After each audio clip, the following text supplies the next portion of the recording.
परीक्षित महाराज ने सुखदेव गोस्वामी को पूछा कि एकादश स्कंद में मुक्ति तत्व का वर्णन है, तो महाराज पहले यह बताइए मुक्ति का अर्थ क्या है। हम जब मुक्ति शब्द बोलते हैं और इमेजिन करते हैं तो हमें क्या आता है? जैसे वो पुराने जमाने में रामानंद सागर की रामायण होती थी ना, उसमें शबरी जी दिया बनकर आकाश में चली जाती थी, मुक्त हो गई। हम लोग मुक्ति माने क्या समझे? मरने के बाद सायुज्य, सालोक्य, सामीप्य, साष्टी। प्राय ऐसी धारणा है कि मुक्ति मरने के बाद मिलती है, लेकिन कमाल कर दिया सुखदेव गोस्वामी ने और एकादश स्कंद में। बोले मरने के बाद मुक्ति मिलती है वो तो है, लेकिन जीते जी मुक्ति मिलती है। हम वैष्णव भक्त, हम गौड़ीय भक्त मरने के बाद मुक्त नहीं होते, हमको जीते जी मुक्त होना है। हम जीते जी मुक्त हो सकते हैं। क्योंकि कुछ लोग कह सकते हैं ना, मरने के बाद किसने देखा है मरने के बाद मुक्ति मिली किसने देखा है? नहीं, हम जीते जी मुक्त हो सकते हैं और जीते जी मुक्त होना है। तो फिर मुक्ति का अर्थ क्या है? श्री सुखदेव गोस्वामी कहते हैं मुक्ति अर्थात मुक्ति हित्वा अन्यथा रूपे स्वरूपेन व्यवस्थिति। फिलहाल हम लोग अन्य रूप को धारण करके बैठे हैं, उस रूप को त्याग कर अपने निज स्वरूप में स्थित हो जाना, यही है वास्तविक मुक्ति। और थोड़ा डिस्क्राइब करूं। पहले तो हमारा स्वरूप क्या है? भगवत गीता के अनुसार कृष्ण कहते हैं जीवेर स्वरूप है। ये तो महाप्रभु ने सनातन गोस्वामी से कहा। भगवत गीता में कृष्ण ममई वांशे जीव लोके जीवभूत सनातन मन षष्ठानि इंद्रियाणि प्रकृतिम स्थानी घर्षति। गीता में कृष्ण कहते हैं कि मम एव अंश। इस संसार में जितने भी जीव हैं कौन है? कृष्ण के।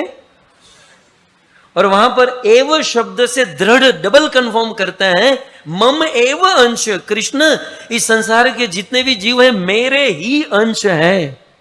मम एव अंश मतलब इसमें कोई डाउट नहीं है कि संसार के जीव भगवान श्री कृष्ण के अंश हैं। तो ये तो सीधी बात है कि सारे जीव कृष्ण के अंश हैं। अच्छा, इस बात को महाप्रभु ने सनातन गोस्वामी को कहा वाराणसी में कि जीवेर स्वरूप है कृष्णेर नित्य दास, कृष्णेर तटस्था शक्ति भेदा भेद प्रकाश। यह जीव भगवान का नित्य दास है। तो यह जीव भगवान का अंश होने के नाते सभी जीव का भगवान के साथ कोई ना कोई संबंध है ना? हम भगवान के अंश हैं। जैसे ये शरीर हमारे माता पिता का अंश है, तो माता पिता के साथ हमारा संबंध है, हम उनके पुत्र हैं, वो हमारे माँ बाप हैं। तो हम सब भगवान श्री कृष्ण के अंश होने के नाते कृष्ण के साथ हमारा कोई ना कोई संबंध है।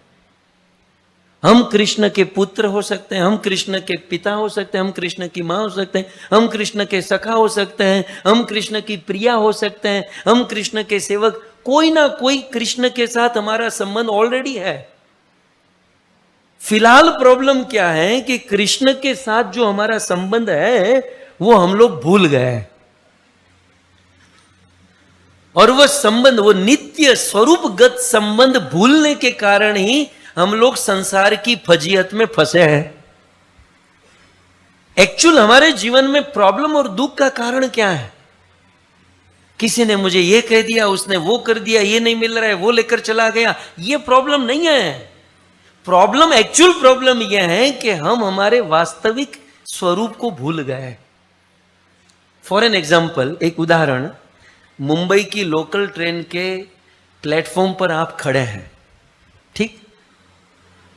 ट्रेन आई और आप अचानक भूल गए कि मैं पुरुष हूं या स्त्री हूं। भगवान न करे, लेकिन भागवत जी में ऐसी भी कथाएं हैं कि आदमी भूल जाते हैं मैं स्त्री हूं पुरुष। मान लो अचानक आप अपने स्वरूप को भूल गए, अपना स्वरूप भूल गए कि मैं पुरुष हूं या स्त्री हूं, और गलती से आप पुरुष हैं और गलती से लेडीज डिब्बे में चढ़ गए।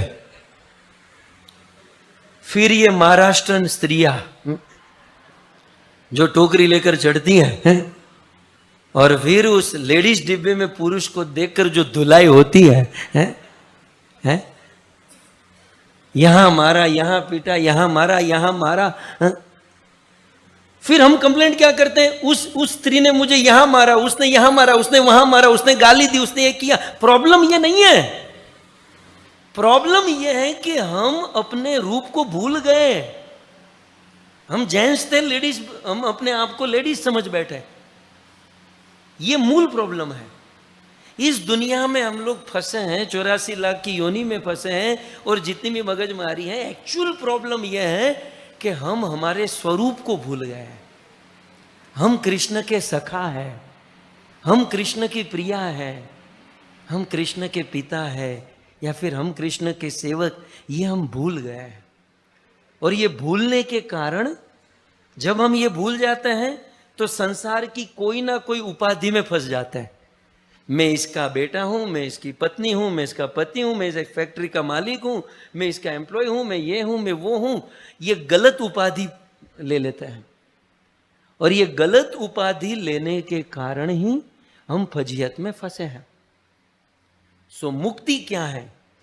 ये जो गलत उपाधियां हमने धारण कर रखी हैं, इससे मुक्त होकर जन्मजात स्वरूपगत हमारा जो स्वभाव है और जो स्वरूप है, उस स्वरूप में स्थित हो जाना, यही है वास्तविक मुक्ति। यही है वास्तविक मुक्ति।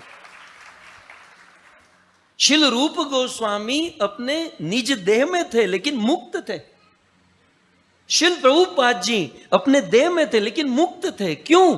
क्योंकि बाहर से वो इस संसार में थे, अंदर से तो वो मंजरी भाव में, गोपी भाव में है, वो अपने स्वरूप में थे। मैं याद करूं परम पूज्य प्रातः स्मरणीय गोपाल कृष्ण गोस्वामी महाराज को, है? उन्होंने अपने स्वरूप को बहुत दबा कर रखा, लेकिन अंतिम समय में ये जब वो बेड पर थे, अंतिम घड़ी में थे, हैं? और बाहर से अचेतन अवस्था में भगवान की आरती कर रहे थे, भगवान की पूजा कर रहे थे। बहुत प्रयास करने पर भी अपने स्वरूप को दबाने का वो प्रकट हो गया। आप समझ रहे हैं? वो प्रकट हो गया। कई बार कुछ लोग हमारे इस्कॉन पर दोष रखते हैं कि आपके इस्कॉन में केवल साधन भक्ति है, रागानुगा भक्ति नहीं है। गोपाल कृष्ण गोस्वामी महाराज इसके जीवंत प्रमाण बन गए कि हमारे इस्कॉन में रागानुगा भक्ति भी है। यदि हम शिद्दत से सेवा करें, गुरु परंपरा में अपना समर्पण करें, तो रागानुगा भक्ति भी यहां पर देखी गई है? पूज्य गोपाल कृष्ण गोस्वामी महाराज वो है, वो था स्वरूप, स्वरूपगत। मतलब बाहर से हम संसार में हैं और अंदर से हम निज स्वरूप में हैं। आप जानते हैं हम लोग भक्ति में आकर सेवा करते हुए भी बहुत सारी प्रॉब्लम में हैं। क्यों जानते हैं? सेवा तो कर रहे हैं लेकिन स्वरूप में नहीं है। आप समझ रहे हैं? सेवा करते हुए भी हम लोग दोषारोपण करते हैं, किसी में दोष देखते हैं। लेकिन यदि स्वरूप में हो ना, तो सेवा का भी आनंद आ जाए। फॉर एन एग्जाम्पल, यदि हमको कोई सेवा मिलती है तो हम स्वरूप में रहे कि अध्यात्म जगत में हमारे गुरु का स्वरूप है मंजरी, आध्यात्मिक जगत में हमारा स्वरूप है किंकरी। हमें किसी ने सेवा दी है तो इस स्वरूप में सेवा लें कि किसी मंजरी ने हमें सेवा दे रखी है, और हम भाव से, प्रेम से वह सेवा करें और फिर मंजरी को अर्पण करें, फिर मंजरी गोपी को, सखी को, आगे कृष्ण को सेवा जाएगी। लेकिन हम सेवा बाहर से तो सेवा करते हैं लेकिन अंदर से वो स्वरूप नहीं है। इसलिए सेवा करते हुए भी हम दोष देखते हैं कि हमने जो सेवा दी है वो भगवान के पास पहुंचेगी कि जेब में जाएगी, हम उसमें भी दोष देखते हैं, राइट? या फिर 10 जन को सेवा सौंपी है और 2 जन नहीं आए, वो 8 लोग सेवा करेंगे लेकिन वो 2 लोग को गाली देते रहेंगे, वो साले नहीं आए, हैं? लेकिन यदि स्वरूपगत सेवा करेंगे ना, तो भगवान की कृपा का एहसास करेंगे कि जो कृपा 10 में बटने वाली थी, वो कृपा अब केवल 8 में ही बटेगी, हमें ज्यादा कृपा प्राप्त होगी। ये है स्वरूप। खैर, तो भागवत का 11 स्कंध जो है मुक्ति स्कंध है, और मुक्ति का अर्थ है मुक्ति हित्वा अन्यथा रूपे स्वरूपेन व्यवस्थिति, अपने स्वरूप में स्थित हो जाना।